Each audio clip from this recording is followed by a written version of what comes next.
Here's the perfect way to eat a beef sandwich at Black's Barbecue in Lockhart, Texas. Order the short rib instead. This short rib is compelling enough for me to come here, but the fact is that when you come to Black's, you get a spirit in here and you get an atmosphere that is unlike any other place on earth.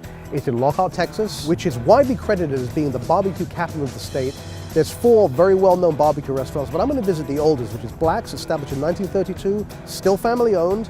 It really is like a touch of the Old West in the 21st century.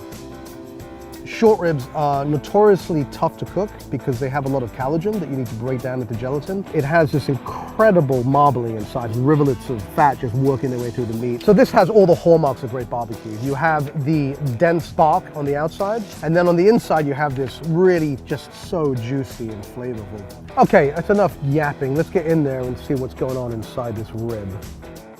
It just pulls right apart. Look at those beautiful tender ribbons of flesh.